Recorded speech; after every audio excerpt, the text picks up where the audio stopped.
नमस्कार साथियों, मैं आनंद प्रकाश पांडे एनमिश्रा क्लासेस में आप सभी का स्वागत करता हूं। जैसा कि हम लोग अध्ययन कर रहे हैं मध्यमान मीन होता क्या है, तो मध्यमान में हम लोग दो तीन विधि जो थी उसके हम लोग अध्ययन कर चुके हैं। उसमें हम लोग पहली जो विधि थी, जैसे देखिए सबसे पहले हम लोग अध्ययन उसमें क्या किए थे, अलग अलग वीडियो आपको दे दिया गया है, आप जाके प्लेलिस्ट में देख लीजिएगा। सबसे पहले हम लोग देखे थे कि जब आंकड़े अव्यवस्थित हो, ये देखिए यहाँ पे लिखा गया है व्यवस्थित हो, उसमें है अव्यवस्थित हो, उससे मध्यमान कैसे निकाला जाता है उसको हम लोग देखे थे। उसके बाद के वीडियो में आप जब जाएंगे प्लेलिस्ट में तो देखेंगे कि जब आंकड़े व्यवस्थित हों, और जब आंकड़े व्यवस्थित हों तो व्यवस्थित हों में भी हम लोग दो विधि पढ़ेंगे, और दो विधियों में हम लोग सबसे पहली विधि पढ़ चुके हैं दीर्घ विधि के द्वारा मध्यमान ज्ञात करना।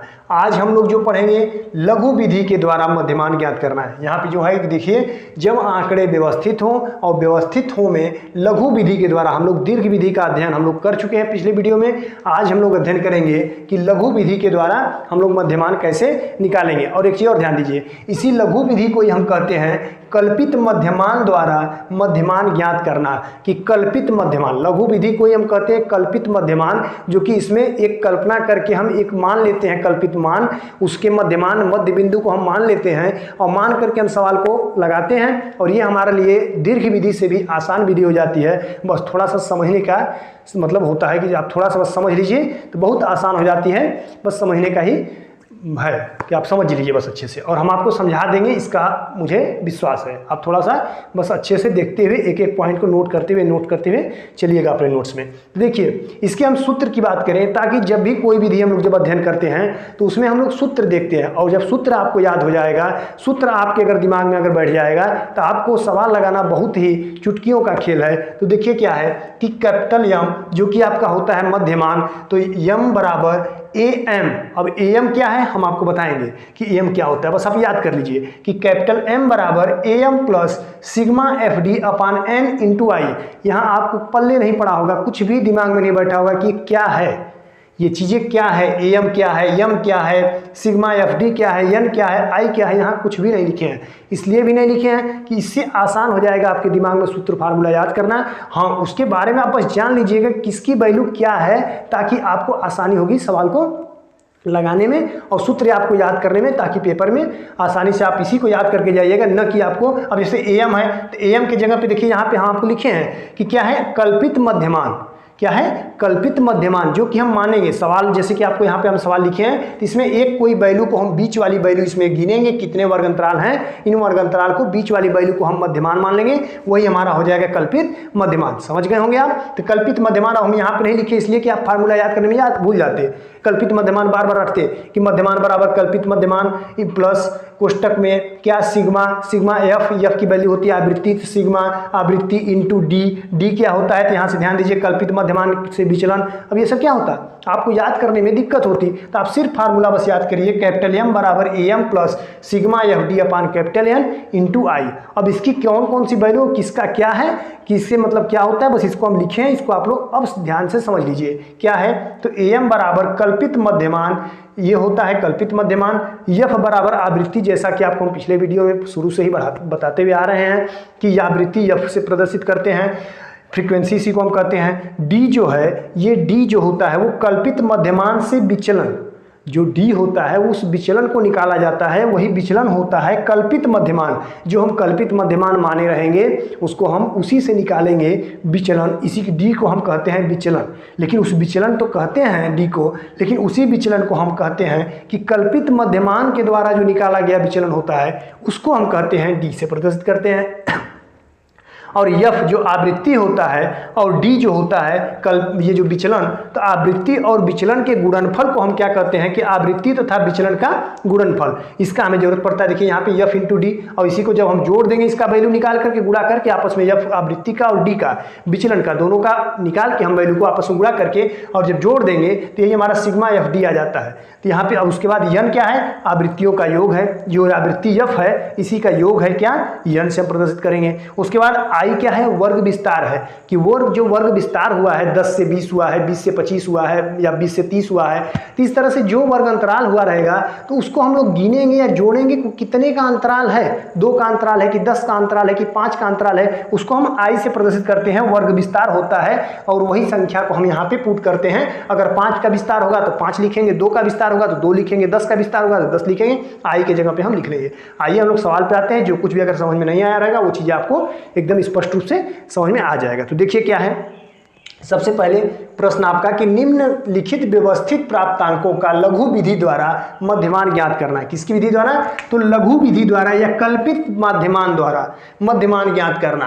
किसका, व्यवस्थित प्राप्तांकों का। एक और ध्यान दीजिएगा कि ये जो आंकड़ा आपका दिया रहेगा ये व्यवस्थित आंकड़ा दिया है, न कि अव्यवस्थित दिया है। अगर अव्यवस्थित दिया रहेगा तो उसके लिए पीछे वीडियो हम आपको बताए हैं, उसमें जाके आप देख लीजिएगा। उसमें अव्यवस्थित द्वारा जो आंकड़ा जो मध्यमान निकाले हैं उसमें 2-3 आपको हम सवाल के माध्यम से समझाने का प्रयास किए हैं। ये चीज़ें थोड़ा सा आसान भी है, थोड़ा सा कैलकुलेटिव होता है, इसलिए हम बस एक एक एग्जाम्पल आपको देख करके समझाते चल रहे हैं।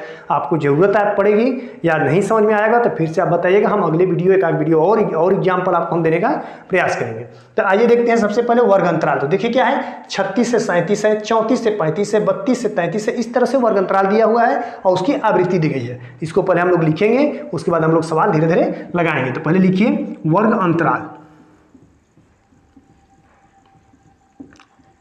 तो यह वर्ग अंतराल एक हो जाएगा एक कॉलम और दूसरा हो जाएगा आवृत्ति। तो वर्ग अंतराल जो आपका है इसको हम सी आई से प्रदर्शित करते हैं और आवृत्ति जो हमारी होती है उसको एफ से प्रदर्शित हम करते हैं। तो इस वर्ग अंतराल और आवृत्ति को पहले हम क्या कर लेंगे, लिख लेंगे। क्या है, कहाँ से कहाँ तक है, ध्यान दीजिए। तो 36 से लेकर के 37 तक है और इसकी आवृत्ति कितना है, तो 36 से लेकर 37 तक की आवृत्ति हमारी है 5। उसके बाद 34 से 35 है, तो लिखिए 34 से लेकर के 35 तक इसकी आवृत्ति कितनी है, तो इसकी आवृत्ति है 3। 32 से लेकर 33, तो 32 से लेकर के 33 तक की आवृत्ति हमारी है 4। उसके बाद 30 से लेकर 31 है, तो 30 से लेकर के 31 तक की आवृत्ति, 30 से लेकर 31 तक की आवृत्ति हमारी है 6। उसके बाद 28 से लेकर 29 है, तो 28 से लेकर के 29 तक की आवृत्ति हमारी देखिए कितनी है, तो 2 है, यहाँ पे लिख लीजिए 2। उसके बाद 26 से लेकर 27, तो 26 से लेकर के 27 इसकी आवृत्ति कितना है, तो 1 है। उसके बाद लास्ट है आपका 24 से लेकर के 25, 24 से लेकर के 25 इसकी आवृत्ति कितनी है, तो 3 है। थोड़ा सा कैलकुलेटिव पार्ट हो जाता है, इसलिए थोड़ा सा आप लोग परेशान भी हो जाएंगे, तो परेशान मत होइएगा, एक एक चीज़ को थोड़ा सा ध्यान से समझते हुए चलेगा, समझ में आ जाएगा बहुत अच्छे से। तो देखिए अब इसकी हम लोग क्या निकालिए, आवृत्ति निकालिए। तो अब इस आवृत्ति के बाद थोड़ा सा ध्यान दीजिएगा, हमको यहाँ पे सबसे पहले हमको किस चीज़ की ज़रूरत पड़ेगी। हम फार्मूला मेरा क्या है कि कैपिटल M बराबर AM क्या है, तो कल्पित मध्यमान है। तो सबसे पहले हम इस वर्ग अंतराल से मध्यमान निकालेंगे। क्या निकालेंगे, कल्पित मध्यमान। एक कोई वैल्यू को मानेंगे उसमें हम कल्पित मध्यमान, तो एक कोई वैल्यू को हम मानेंगे, हम बार बार बोल तो रहे हैं लेकिन एक कोई वैल्यू को ऐसे नहीं मानेंगे, इसके मध्य बिंदु को हम मानेंगे। सबसे पहले इसको गिनिए कि कितने वर्ग अंतराल इसमें है, तो 1 2 3 4 5 6 7।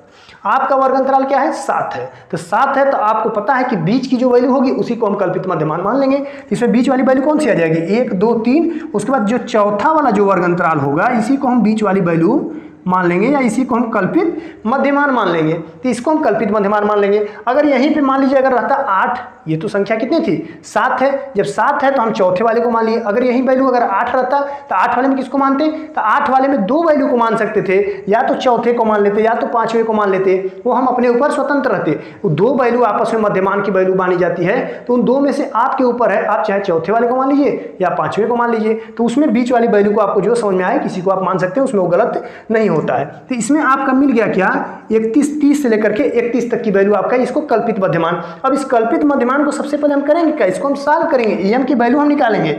ये जो कल्पित मध्यमान है इसकी वैल्यू हम निकालेंगे। तो यहाँ पे निकालिए AM। तो AM की वैल्यू अगर हम निकालेंगे तो इस AM की वैल्यू निकालेंगे हम कैसे, इसको भी ध्यान दीजिए। तो इसमें सबसे पहला जो वर्ग अंतराल, इसमें पहली वैल्यू क्या है, 30 है, दूसरा वैल्यू क्या है, 31 है। तो 30 और 31 को आपस में जोड़ देंगे और 30 और 31 को जोड़ करके आपस में क्या करेंगे, हम 2 से भाग करेंगे। तो 30 30 60 और 61 हो जाएगा। तो इसकी वैल्यू क्या हो जाएगा, 61 बटा में क्या हो जाएगा, तो 61 बटा में 2 हो जाएगा। और 61 बटा में 2 को जब हम 2 से जब भाग जब हम करेंगे, जब इसको जब हम डिवाइड जब करेंगे तो हमारी वैल्यू जो निकल करके आएगी वो क्या निकल के आएगी, 30.5। 30.5 आप डिवाइड कर लीजिएगा, 2 3 6 हो जाएगा, 0 लगाएंगे 10 होगा, 2 5 10। तो हमें AM जो था, जो हमारा कल्पित मध्यमान जो हमारा था, उसकी वैल्यू आ गई 30.5। इसको आप याद करके रखिएगा हमेशा। और दूसरा चीज और इसमें हमें देखना है, अब हमें क्या देखना है, एक वैल्यू है F फ्रीक्वेंसी, तो फ्रीक्वेंसी हमें यहाँ पे दी हुई है, दूसरा वैल्यू हमारा है D। तब इसके बाद वाली जो वैल्यू हम निकालेंगे उसको हम D को निकालेंगे। क्या करेंगे, हम D को निकालने का प्रयास करेंगे। तो इसमें हम सबसे पहले अब निकालेंगे D को। तो इसमें हम क्या करेंगे, D को निकालेंगे।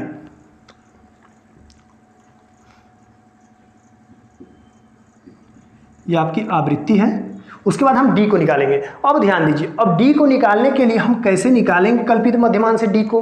तो कल्पित मध्यमान से जो D है उस D को हम निकालेंगे कैसे। तो अब जो हम बीच वाली वैल्यू माने हैं क्या, 30 से लेके 31, तो 30 से लेके जो 31 माने हैं, इस वैल्यू को हम D वाले वैल्यू में हम क्या रख देंगे, इस वैल्यू को हम रख देंगे 0। इस वाले वैल्यू को हम क्या रख देंगे, 0। ये हमारा बीच का पॉइंट होगा। इस वैल्यू को हम अपने से मान लेंगे क्या, 0 मान लेंगे।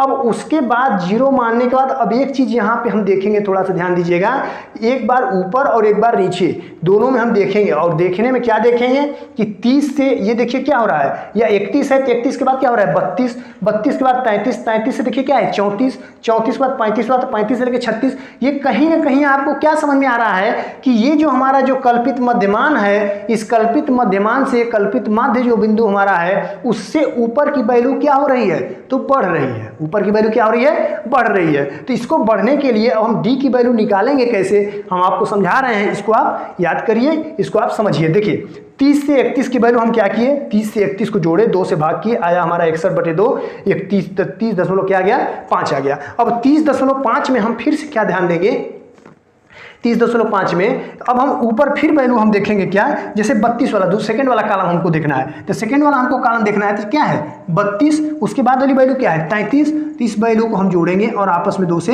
भाग करेंगे, तो 3 2 5 और 3 3 6, ये हो गया क्या 65/2। और इसको जब भाग हम करेंगे तो 2 3 6 और उसके बाद 2 दूनी के 4 और फिर 5। ये वैल्यू हमको क्या निकल के आया, 32.5 निकल के आया। यहाँ पे क्या आया था 30.5। तो आप यहाँ पे देख रहे हैं जब 30.5 है और 30.5 से ऊपर वाला जो वर्ग अंतराल हमारा है उसकी वैल्यू क्या आ गई 32.5। कहीं ना कहीं 30 से 2 ज्यादा है, क्या है 30 से 2 ज्यादा है। तो जब 30 से जो 2 ज्यादा है तो उसको हम क्या लिख लेंगे, +1।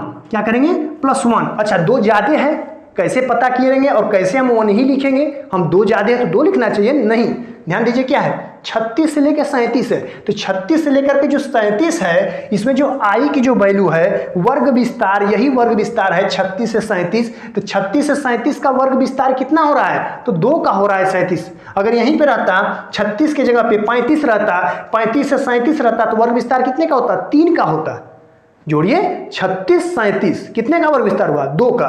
34 35 तो 34 को लीजिए, 35 को लीजिए, 2 का वर्ग विस्तार। 32 33 तो 32 और 33 को लीजिए, कितना वर्ग विस्तार, 33 का, मतलब 2 का वर्ग विस्तार। यहीं पे मान लीजिए अगर रहता जैसे 10 से लेकर के 15, क्या रहता 10 से 15, मान लीजिए ये सवाल था, कोई दूसरा सवाल आ जाता 10 से 15, मान लीजिए 15 से 20 कोई हो जाता, तो इसका वर्ग विस्तार आप लिखना होता तो कैसे लिखेंगे उसमें, तो जोड़ेंगे कहां से, 10 से जोड़ेंगे, 10 11 12 13 14 15, कितने का वर्ग विस्तार निकल के आया, 6 का वर्ग विस्तार निकल के आया। 15 से 20, तो ये नहीं कि आप 15 से 20 तो 15 को छोड़ देंगे, नहीं, 15 को लेकर के आप गिनेंगे 15 16 17 18 19 20, कितने का वर्ग विस्तार निकल के आया, इसका वर्ग विस्तार 6 का निकल के आया, इसका वर्ग विस्तार 6 का निकल के आया। तो अगर कोई सवाल में अगर 6 का वर्ग विस्तार या इस तरह से दिया रहेगा तो उसमें I की वैल्यू क्या निकल के हमारी आ जाएगी, 6 निकल के आ जाएगा। यहां तक आप एकदम क्लियर समझ में आ रहा है, इसको आप समझते हुए चलिए। तो यहाँ पे जो हमारा जो सवाल था, इस सवाल में I की वैल्यू हमारी क्या निकल करके आ रही है, इसमें I की वैल्यू वर्ग विस्तार 2 का निकल के आ रहा है, 36 से लेकर 37। एक एक पॉइंट को समझाते हुए चल रहे हैं, कहीं आपको डाउट नहीं होगा, इसको आप ध्यान दीजिएगा।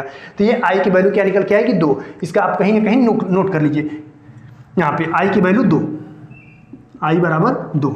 अच्छा, हम यहाँ पे समझा रहे थे कि इसमें +1 कैसे लिखेंगे, +2 कैसे लिखेंगे। तो यहाँ पे आप देख रहे हैं कि +1 आ रहा है, 30 से क्या हो रहा है 32 पे जा रहा है, तो वर्ग विस्तार 2 का है तो 2 का 1 हो जाएगा। इसी तरह से फिर आप इसको जोड़ लीजिएगा, 34 से 35, 2 जोड़ करके 2 से भाग कर लेंगे। जब 2 से भाग कर लेंगे तो इसमें आप देखेंगे कि फिर 2 का आपका वर्ग विस्तार निकल के आएगा। कहीं ना कहीं यहाँ पे जब 32 आया है तो यहाँ पे 34 निकल के आएगा। 34 और 35 को जब आप जोड़ेंगे और 34 35 को जोड़ करके जब इसका आधा करेंगे तो आपको निकल के आएगा 34 तो 32 से फिर 2 हुआ ज़्यादा, और 32 से फिर 2 ज़्यादा हुआ, तो यहाँ से आपका 30 से देखेंगे तो कितना ज़्यादा हुआ, 4 ज़्यादा हुआ। तो इसमें +1 था, तब यहाँ पे क्या हो जाएगा, +2 हो जाएगा। और इसी तरह से जब अगले वाले वर्ग विस्तार को हम देखेंगे उसी तरह से, तो यहाँ निकल के आएगा +3। तो आपको पेपर में इतना करके नहीं ध्यान देना है, आप सिर्फ और सिर्फ उसको याद कर लीजिएगा, रख लीजिएगा कि अगर आपकी ऊपर क्रम अगर बढ़ रहा है, या हो सकता है कि ऊपर क्रम न बढ़ के नीचे क्रम हो सकता है बढ़ने लगे, तो नीचे क्रम जब बढ़ेगा तो यही प्लस वाली चीज़ +1 +2 +3, जहाँ 0 रहेगा उसके बाद आप प्लस लगाते चले जाइएगा। अच्छा, अब नीचे वाला थोड़ा चेक कर लिया जाए, नीचे वाला चेक करिए 28 से 29 वाला। तो यहाँ पे 28 + 29 बटा में 2, तो 28 + 29 बटा में 2 को जो आप जोड़ेंगे तो यहाँ पे वैल्यू निकल कर क्या आएगा, 28 और 29 को जो आप जोड़ेंगे तो क्या निकल के आएगा, 57। क्या निकल के आया, 57। 8 दूना के 16, 1 17, 7 हुआ, 1 बचा, 2 2 4 1 5, 57 हुआ कि नहीं हुआ। अब इसको जब आप भाग जब देंगे तो क्या निकल के आएगा, 2 दूना के 4, 1 बचा, 2 8 16, अभी भी 1 बचा है। और फिर यहाँ पे क्या आ गया, दशमलव लगाएंगे तो 2 5 10, यहाँ पे वैल्यू क्या आ गई, 28.5। अब देखिए 30.5, 30.5 से 28.5 क्या है आपका, कम है। कितना कम है, 28 से 30 2 कम है। तो जब 2 कम है तो आप देख रहे हैं कि जो यहाँ पे जो 0 वैल्यू आया था, इससे इसके नीचे वाला जो वर्ग अंतराल है वो क्या आ रहा है, माइनस में आ रहा है। यहाँ पे आप लिखेंगे 2 कम है तो -1 लिख लेंगे। समझ में आ रहा है पूरी चीज़ें, कैसे क्या हो रहा है, कैसे प्लस आ रहा है, कैसे माइनस आ रहा है। फिर से एक बार समझा रहे हैं, 28 से लेकर 29 तक, 28 और 29 वाले वर्ग अंतराल को आप जोड़ेंगे, 2 से भाग करेंगे, यहाँ पे आ गया 28.5, और 28.5 जब आप बीच वाला जो कल्पित माध्य आप माने हैं, उस कल्पित मध्यमान से कितना कम है, तो 2 कम है। जब 2 कम है तो उसका वर्ग अंतराल कितने का अंतराल चल रहा है, तो 28 से 29, 28 और 29, आई की वैल्यू क्या आ रही है, 2, तो इसमें 2 तो -1। सेम कंडीशन 26 से 27 को आप जोड़ करके करेंगे तो 4 आएगा, इसमें आप लिख लेंगे अपने से -2। इस वाले में आप जब लिखेंगे, ये एक वाले के सामने लिखिए, यहाँ पे हो जाएगा -2, यहाँ पे क्या हो जाएगा -3। तो ये चीज़ आप एकदम याद कर लीजिए कि जब भी आपको डी निकालना रहे, कल्पित माध्य आप जहाँ 0 लिखे हैं 0 लिखिए, और देखिए कि ऊपर का वर्ग अंतराल बढ़ रहा है कि ऊपर का अंतराल घट रहा है। अगर घट रहा है तो -1 2 3 4 करते हुए चले जाइए, और अगर नीचे का बढ़ रहा है तो उसको 1 2 3 4 प्लस में करते हुए चले जाइए। ये आपका डी की वैल्यू निकल गया। हम समझ रहे हैं, समझ गए होंगे। आप इसका नोट्स कर लीजिएगा, स्क्रीनशॉट ले लीजिएगा। हम थोड़ी थोड़ी चीज़ें मिटाते हुए समझाते हुए चलेंगे, और एक एक चीज़ आप नोट्स में ये सब चीज़ें आप लिखते हुए चलिएगा, ताकि आपको दिक्कत ना हो समझने में। बाद में ऐसा ना हो, फिर भी आप वीडियो को पीछे करके भी देख लीजिएगा। हम इसको थोड़ा सा फिर मिटा रहे हैं, और फिर मिटा के फिर आगे लिख रहे हैं। अब आइए, अब यहाँ पे हम लोग निकालिए डी की वैल्यू। अब उसके बाद हमको निकालना क्या है, F into D. F into D, यहाँ पे हम क्या निकालेंगे, एफ इंटू डी। और एफ इंटू डी की वैल्यू कहाँ से निकालेंगे, जो हमारी आवृत्ति दी गई है और जो हम डी की वैल्यू निकाले हैं, इसमें हम क्या करेंगे, मल्टीप्लाई करेंगे। तो 5 तियाँ 15 हो जाएगा। आगे देखिए 3 दूना के 6 हो जाएगा, 4 एकम 4 हो जाएगा। अच्छा, ये सब वैल्यू किस में आए हैं, प्लस में आए हैं। तो आगे प्लस आप लगाते चलिएगा, नहीं पता चले कि आप भूल जाएंगे। फिर यहाँ वैल्यू आपस में 0 में जब गुणा करेंगे तो ये जाएगा 0, मल्टीप्लाई जब आप करेंगे तो। फिर अब नीचे आप गुणा करिए तो 2 एकम 2, लेकिन 2 किस में है, प्लस में कि माइनस में, तो माइनस में है। तो यहाँ पे ध्यान दीजिए क्या हो जाएगा, -2। फिर -2 को 1 में, तो -2 यहाँ पे हो जाएगा, यहाँ पे 2, फिर यहाँ पे भी -2, 1 में करेंगे गुणा तो -2। फिर 3 तो लेकिन 9 होता है, लेकिन 9 किसमें है, तो -9 हो जाएगा। यहाँ तक में अगर किसी को कोई दिक्कत हो तो बताइए आप। अब जब यहाँ पे आप निकाल लिए, तो हमको अभी भी और क्या निकालना है, सिग्मा एफ डी निकालना है। यहाँ पे देखिए, अभी हम अपने आंसर या अपने सूत्र पे अभी नहीं आए हैं, अभी भी हम यहाँ पे देखिए बचा हुआ है क्या, सिग्मा एफ इंटू डी। तो ये जो एफ डी निकाले हैं, अभी यहाँ पे निकालना है हमको, क्या निकालना है, सिग्मा एफ इंटू डी। क्या निकालना है, सिग्मा एफ इंटू डी। तो सिग्मा एफ इंटू डी कैसे निकालेंगे, तो हम सबसे पहले करेंगे क्या, कि ये जो वैल्यू हम निकाले हैं, ये जो वैल्यू हम निकाले हैं, पहले इसको जोड़ेंगे। क्या करेंगे, इनको हम जोड़ेंगे। तो 6 4 कितना हो जाएगा, 10, और 15 10 25, कितना हुआ यहाँ पे जोड़ने पे, आ गया 25। और 25 के बाद फिर यहाँ पे आप देखेंगे तो क्या आएगा, तो यहाँ पे 9 2 कितना हो गया, 11, और 11 फिर 2, 11 के बाद 2 तो 13 आ जाएगा। तो यहाँ पे आप देख लिए, या फिर ऐसे 2 2 4 और 9 4 13, और ये सब वैल्यू किसमें है, माइनस में। तो यहाँ लिख लीजिए माइनस में क्या, 13, यहाँ पे प्लस में 25। यहाँ तक में अगर अभी किसी को दिक्कत हो तो बताइए आप। अब देखिए, यहाँ 25 है, यहाँ 12 है, तो 25 प्लस में है, 13 क्या है, माइनस में है। 12 नहीं है, सॉरी, यहाँ पे 13 है। तो 25 में से जब आप 13 जब माइनस करेंगे तो कितना आएगा, 12 आएगा। 12 दूना के 24, 1 25 होता है, तो प्लस 13 में है तो 1 12 हो जाएगा। तो किस में होगा, प्लस में कि माइनस में, तो प्लस में हो जाएगा 12। तो क्या वैल्यू आपको निकल करके आया, सिग्मा एफ इंटू डी की वैल्यू आ गई प्लस में 12। यहाँ तक आप क्लियर हुआ। अब देखिए सिग्मा एफ इंटू डी की वैल्यू हमको यहाँ पे निकल गया। अब हमको निकालना क्या है, कैपिटल एन की वैल्यू निकालना है। ये कैपिटल एन की वैल्यू हम कहाँ से निकालेंगे, जो हमारी आवृत्ति है वहाँ से निकालेंगे। तो आवृत्ति की वैल्यू जो हमारी है तो इसमें हमारा एन की वैल्यू निकल के आ जाएगा। इस आवृत्ति को हमको जोड़ना है। इस आवृत्ति को जो हम जोड़ेंगे तो देखिए कितना आता है, यहाँ पे जोड़िए 6 4 10, 10 3 या 10 5 15, 15 3 18, 18 19 20, 20 1 21, 21 3 24। तो यहाँ पे हमें आवृत्ति की जो वैल्यू निकल के आई ये आ गई 24। एक एक पॉइंट को आराम से समझते चलिए, कोई पॉइंट कोई डाउट आपको होने ना पाए या कोई डाउट आपका रह न जाए। सवाल को आप एक एक तरीके से समझते चलिए, वीडियो को पीछे से फिर देख लीजिएगा। अब हमें देखिए क्या आ गया, हमें आ गया एम की वैल्यू, जो मध्यमान हमारा कल्पित माध्य था उसकी वैल्यू आ गया, क्या आ गया 30.5 आ गया। उसके बाद सिग्मा एफ डी की वैल्यू क्या आ गया, +12 आ गया। उसके बाद एन की वैल्यू क्या आ गया, तो एन की वैल्यू 24 आ गया और एन की वैल्यू 24 आ गया। उसके बाद जो आई बचा हुआ है उस आई की वैल्यू क्या आ गया, 5 आ गया। यहाँ पे आप एक बार फिर से नोट कर लीजिए, क्या नोट कर लीजिए, फिर से आप एक बार वैल्यू पूरी की पूरी नोट कर लीजिए। हमें जो जो वैल्यू फार्मूले में हमको चाहिए उस फार्मूले की वैल्यू को आप सब कुछ नोट कर लीजिए। क्या नोट करिए, तो एम की वैल्यू यहाँ पे नोट करिए, एम। तो एम की वैल्यू क्या हो गया, 30.5 हो गया। लिख लीजिए यहाँ पे 30.5। उसके बाद फिर एन की वैल्यू है या सिग्मा एफ डी, तो लिखिए सिग्मा एफ इंटू डी। तो sigma F D into D की वैल्यू क्या आया है, प्लस में 12 आया है, तो 12 लिख लीजिए।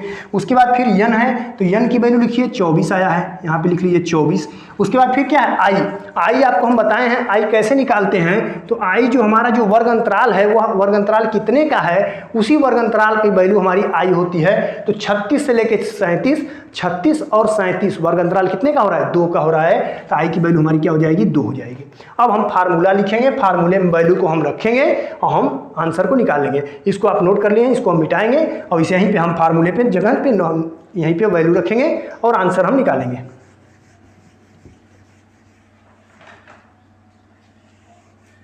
देखते हैं, जैसे यम है तो यम की वैल्यू हमारा मध्यमान यम एम की वैल्यू हम आपको बताएं बार बार क्या आया है, 30.5 आया है। यहाँ पे वैल्यू रख लीजिए 30.5 plus sigma F into D. Sigma F into D की वैल्यू क्या आई है, +12 आया है। यहाँ पर रख लीजिए +12 बटा में कैपिटल एन की वैल्यू क्या आया है, 24 आया है। यहाँ पे हम रखेंगे 24। अच्छा एक चीज़ और ध्यान दीजिएगा, ये आपका कोष्टक में है, ऐसा मत कर दीजिएगा कि ए एम के साथ पहले इसी को सॉल्व करिएगा, नहीं। इसमें sigma F into D upon N जो है इसके साथ आई को पहले आप कैलकुलेशन करिएगा, उसके बाद लास्ट में आप जोड़ने का प्रयास करिएगा। इसके बाद आई की वैल्यू वर्ग अंतराल कितने का है, 2 का है। कहीं कहीं सवाल है 5 का मिलेगा आपको, कहीं 4 मिलेगा, कहीं आपको 10 का मिलेगा।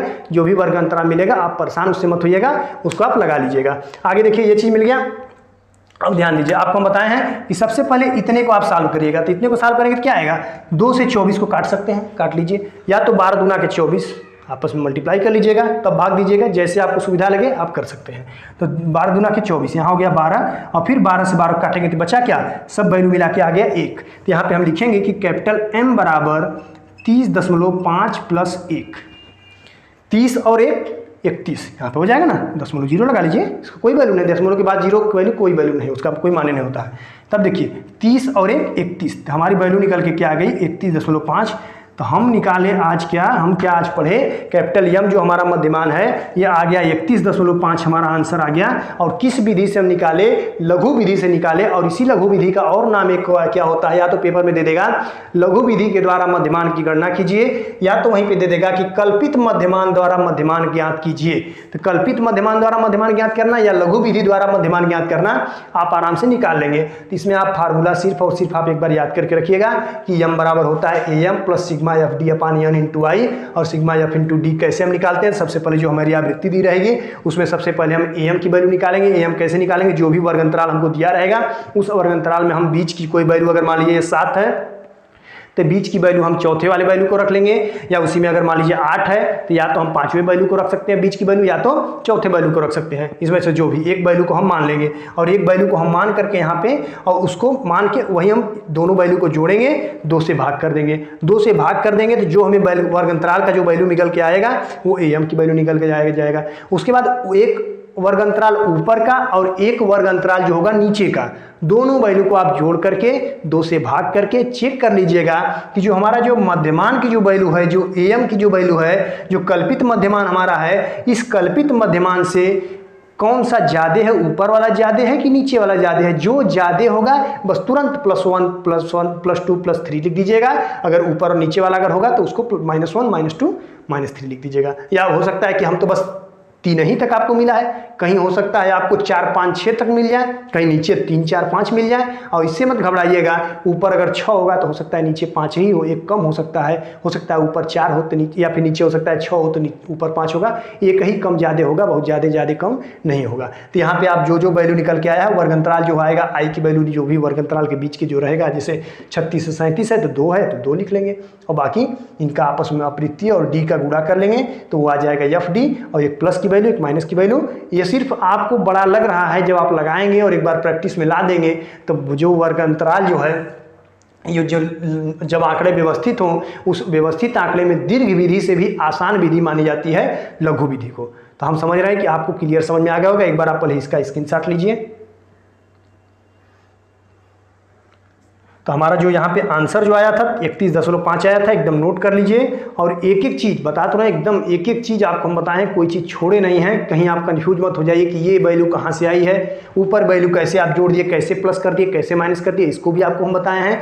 तो एक एक वैल्यू को हम बताते हुए चले हैं। हम समझ रहे हैं कि आपको बहुत अच्छी तरीके से समझ में आ गया होगा। और वीडियो अगर आपको अच्छा लग रहा है तो आप वीडियो को सबसे पहले लाइक किया करिए, और एक सकारात्मक अपने विचार से एक कमेंट जरूर किया करिए, ताकि एन मिश्रा क्लासेस के जो चैनल के जो भी हम लोग टीचर हैं उन लोगों को एक ऊर्जा मिले, और अच्छे से और ऊर्जा होकर के आप लोग को पढ़ाने का हम लोग प्रयास करें। तो हम चाहते हैं कि आप लोग को अच्छे समझ में आ गया होगा। वीडियो को ज़्यादा से ज़्यादा आप लोग शेयर किया करिए, और ज़्यादा से ज़्यादा शेयर करने के साथ साथ बेल आइकन को आप लोग ज़रूर दबा लिया करिए, ताकि आप तो लाभान्वित हों ही, जो भी वीडियो आप लोग को मिलती रहे आप तुरंत उसको देख सकें। इसी के साथ हम विदा लेना चाहते हैं। धन्यवाद।